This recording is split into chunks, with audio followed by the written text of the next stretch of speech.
The Gospel according to Mark, chapter 5. They came to the other side of the sea, into the country of the Gerasenes. When he got out of the boat, immediately a man from the tombs with an unclean spirit met him, and he had his dwelling among the tombs.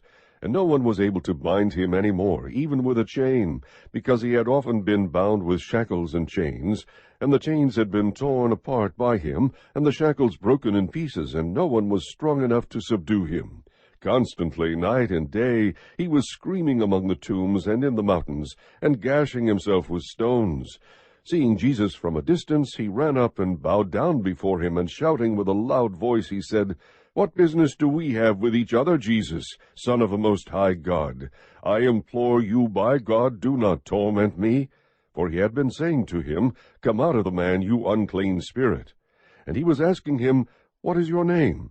And he said to him, "My name is Legion, for we are many." And he began to implore him earnestly not to send them out of the country. Now there was a large herd of swine feeding nearby on the mountain. The demons implored him, saying, "Send us into the swine, so that we may enter them." Jesus gave them permission, and coming out, the unclean spirits entered the swine, and the herd rushed down the steep bank into the sea, about 2,000 of them, and they were drowned in the sea. The herdsmen ran away, and reported it in the city and in the country, and the people came to see what it was that had happened. They came to Jesus, and observed the man who had been demon-possessed, sitting down, clothed, and in his right mind, the very man who had had the legion, and they became frightened.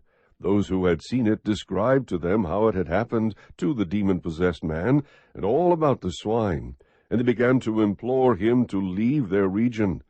As he was getting into the boat, the man who had been demon-possessed was imploring him that he might accompany him.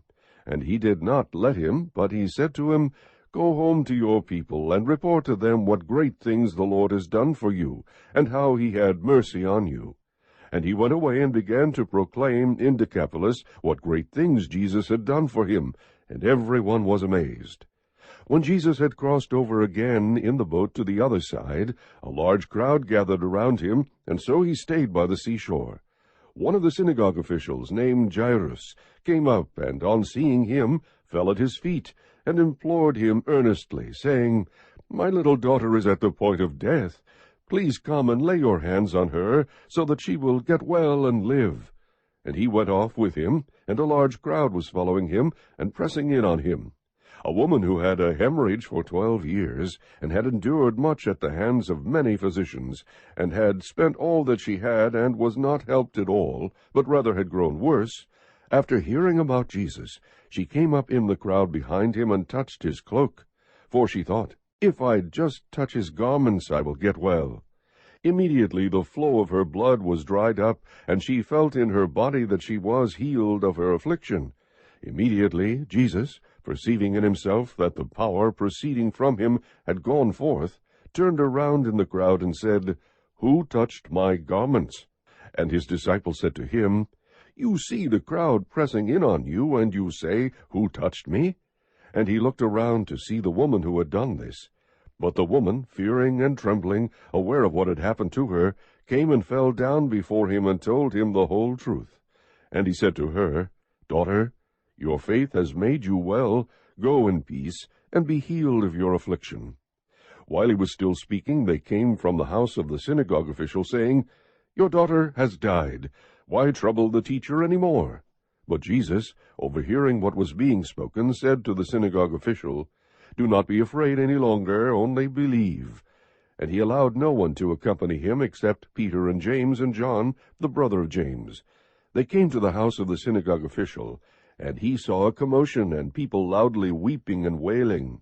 And entering in, he said to them, "Why make a commotion and weep? The child has not died, but is asleep."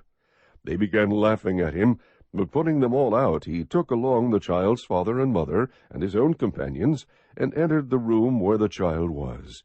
Taking the child by the hand, he said to her, "Talitha cum," which translated means, "Little girl, I say to you, get up." Immediately the girl got up and began to walk, for she was 12 years old, and immediately they were completely astounded, and he gave them strict orders that no one should know about this. and he said that something should be given her to eat.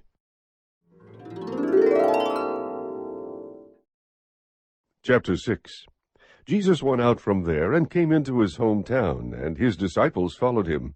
When the Sabbath came, he began to teach in the synagogue, and the many listeners were astonished, saying, "Where did this man get these things, and what is this wisdom given to him, and such miracles as these performed by his hands? Is not this the carpenter, the son of Mary, and brother of James and Joses and Judas and Simon? Are not his sisters here with us?" And they took offense at him. Jesus said to them, "A prophet is not without honor, except in his hometown and among his own relatives and in his own household." And he could do no miracle there, except that he laid his hands on a few sick people and healed them. And he wondered at their unbelief. And he was going around the villages teaching. And he summoned the 12 and began to send them out in pairs, and gave them authority over the unclean spirits. And he instructed them that they should take nothing for their journey except a mere staff, no bread, no bag, no money in their belt, but to wear sandals, and he added, "Do not put on 2 tunics." And he said to them, "Wherever you enter a house, stay there until you leave town. Any place that does not receive you or listen to you, as you go out from there, shake the dust off the soles of your feet for a testimony against them." They went out and preached that men should repent. And they were casting out many demons, and were anointing with oil many sick people, and healing them. And King Herod heard of it, for his name had become well known. And people were saying, "John the Baptist has risen from the dead, and that is why these miraculous powers are at work in him." But others were saying, "He is Elijah." And others were saying, "He is a prophet, like one of the prophets of old." But when Herod heard of it, he kept saying, "John, whom I beheaded, has risen." For Herod himself had sent and had John arrested and bound in prison, on account of Herodias, the wife of his brother Philip, because he had married her. For John had been saying to Herod, "It is not lawful for you to have your brother's wife." Herodias had a grudge against him, and wanted to put him to death, and could not do so, for Herod was afraid of John, knowing that he was a righteous and holy man, and he kept him safe. And when he heard him, he was very perplexed, but he used to enjoy listening to him. A strategic day came when Herod, on his birthday, gave a banquet for his lords and military commanders, and the leading men of Galilee. And when the daughter of Herodias herself came in and danced, she pleased Herod and his dinner guests. And the king said to the girl, "Ask me for whatever you want, and I will give it to you." And he swore to her, "Whatever you ask of me, I will give it to you, up to half of my kingdom." And she went out and said to her mother, "What shall I ask for?" And she said, "The head of John the Baptist." Immediately she came in a hurry to the king and asked, saying, "I want you to give me at once the head of John the Baptist on a platter." And although the king was very sorry, yet because of his oaths and because of his dinner guests, he was unwilling to refuse her. Immediately the king sent an executioner, and commanded him to bring back his head. And he went and had him beheaded in the prison, and brought his head on a platter, and gave it to the girl. And the girl gave it to her mother.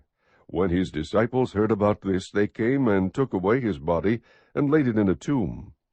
The apostles gathered together with Jesus, and they reported to him all that they had done and taught.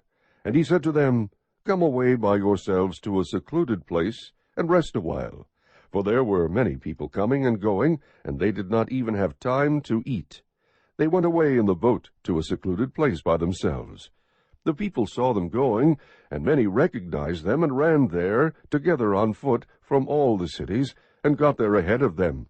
When Jesus went ashore, he saw a large crowd, and he felt compassion for them, because they were like sheep without a shepherd. And he began to teach them many things. When it was already quite late, his disciples came to him and said, "This place is desolate, and it is already quite late. Send them away, so that they may go into the surrounding countryside and villages, and buy themselves something to eat." But he answered them, "You give them something to eat." And they said to him, "Shall we go and spend 200 denarii on bread, and give them something to eat?" And he said to them, "How many loaves do you have? Go look." And when they found out, they said, 5 and 2 fish. And he commanded them all to sit down by groups on the green grass. They sat down in groups of hundreds and of 50s, And he took the 5 loaves and the 2 fish, and looking up toward heaven, he blessed the food, and broke the loaves, and he kept giving them to the disciples to set before them. And he divided up the 2 fish among them all. They all ate and were satisfied, and they picked up 12 full baskets of the broken pieces, and also of the fish. There were 5,000 men who ate the loaves. Immediately Jesus made his disciples get into the boat and go ahead of him to the other side of Bethsaida, while he himself was sending the crowd away. After bidding them farewell, he left for the mountain to pray. When it was evening, the boat was in the middle of the sea, and he was alone on the land. Seeing them straining at the oars, for the wind was against them, at about the 4th watch of the night he came to them, walking on the sea, and he intended to pass by them. But when they saw him walking on the sea, they supposed that it was a ghost, and cried out, for they all saw him and were terrified. But immediately he spoke with them, and said to them, "Take courage, it is I, do not be afraid." Then he got into the boat with them, and the wind stopped, and they were utterly astonished, for they had not gained any insight from the incident of the loaves, but their heart was hardened. When they had crossed over, they came to land at Gennesaret, and moored to the shore. When they got out of the boat, immediately the people recognized him, and ran about that whole country, and began to carry here and there on their pallets those who were sick to the place they heard he was. Wherever he entered villages or cities or countryside, they were laying the sick in the marketplaces, and imploring him that they might just touch the fringe of his cloak, and as many as touched it were being cured.